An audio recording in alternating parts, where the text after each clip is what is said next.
Hi, my name is Tim Hall, and I'm standing in front of a photograph of the great jazz musician Louis Armstrong. It was taken in St. Louis by my good friend Bob Cameron. And when Bob made an 8x10 of this for Mr. Armstrong, he said, "This is the best picture ever taken of me actually playing. All them other ones were just me holding the trumpet up to my lips." I'm here to ask you for help towards the dismantling of my current facilities and the rebuilding of a photographic darkroom so that I can continue to make fine art photographs such as this one.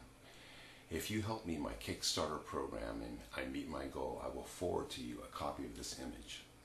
It is a fine shot of one of the greatest, if not the greatest, innovators of American popular music, and his contribution towards jazz and music in general cannot be overstated. I recently forwarded a copy of this print to Mr. Ken Burns, the documentary photographer. And he wrote back saying, "Dear Mr. Hall, I don't have words to express my thanks for this photograph of my God, Louis Armstrong. I will treasure it, and I hope these words help. I hope all lovers of photography will help Timothy Hall in his new venture to launch a fine art black and white photographic printing resource. We need it, the world needs it." So if you'd like to hear more about how you can attain a print of this, please listen and watch the following slideshow. Thank you.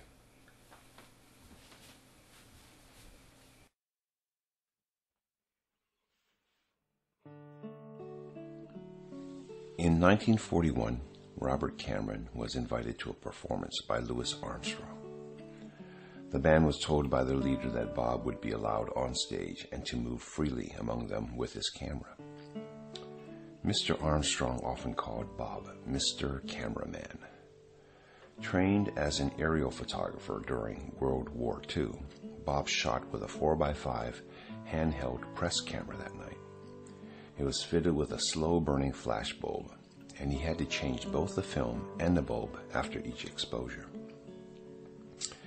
When speaking about the shot of Louis blowing his horn, Bob was especially proud of the fact that one can see the saliva dripping down his face. When I first saw this photograph in Bob's office, I immediately recognized the importance of it. And I was surprised I had not seen it before, but I also noticed the lack of detail in the handkerchief. Being a photographer myself, I knew the reason why. The harsh lighting from the flash bulb overexposed the white handkerchief. And I knew I could make a better print if I was ever given the chance. A few months later, Bob handed me the original 4x5 negative and asked me to produce a dozen prints for him.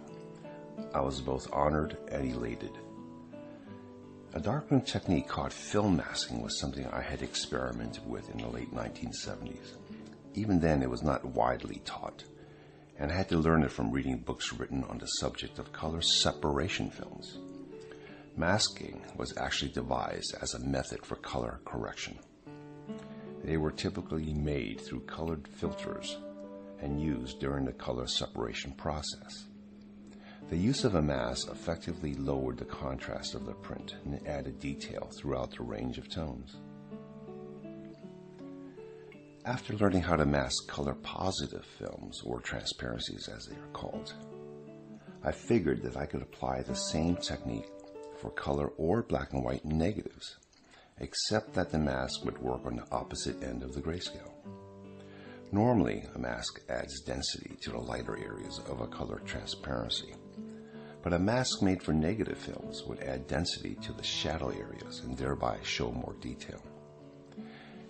A byproduct of this procedure is that not only do you achieve more detail in the shadows, but you can also get much more detail in the lighter areas. In short, I knew I could get the detail out of the handkerchief of the Louis Armstrong image if I made a heavy enough mask.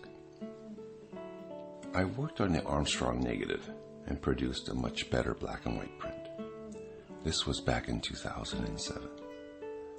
I felt that I could do better still, but since I was busy with other work, I kept the thought in my head and did not venture forth.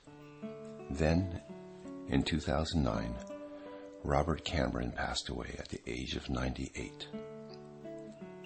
He left me his cameras and original films and told me to continue to offer his images for acquisition.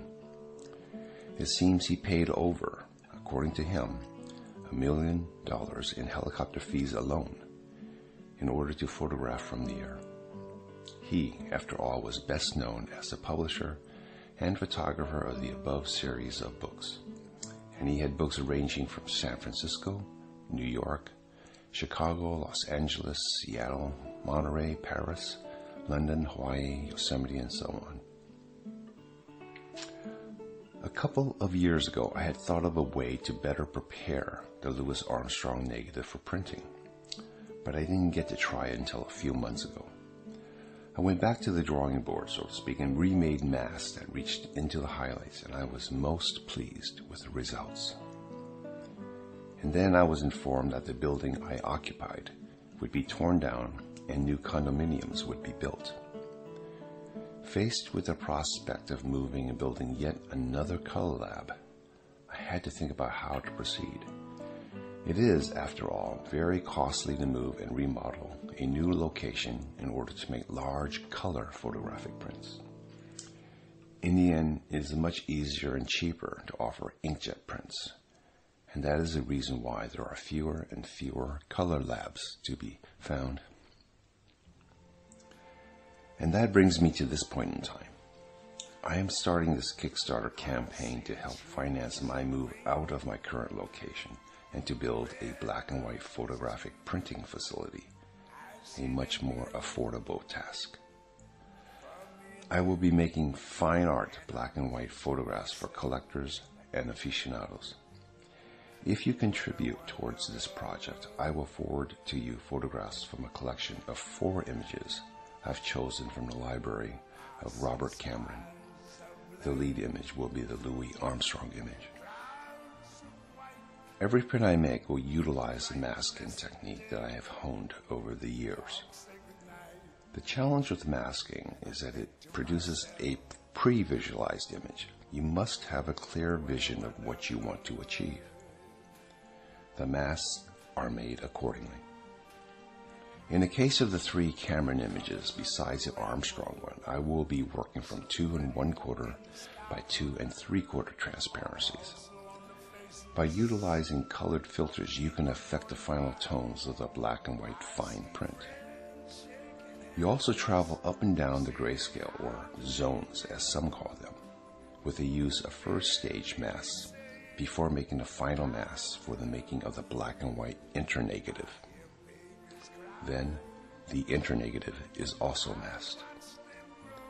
The resulting print can be drastically different from making conventional prints without the aid of masking. Ultimately, the success of the print depends on how the viewer responds when seeing the print. Bob often told me how excited he was when photographing from the air. Often he wouldn't be able to sleep until he saw the processed films. That feeling he had when he chose to squeeze the shutter, that's the feeling I hope to transmit to you, the viewing audience, when you receive the prints I make.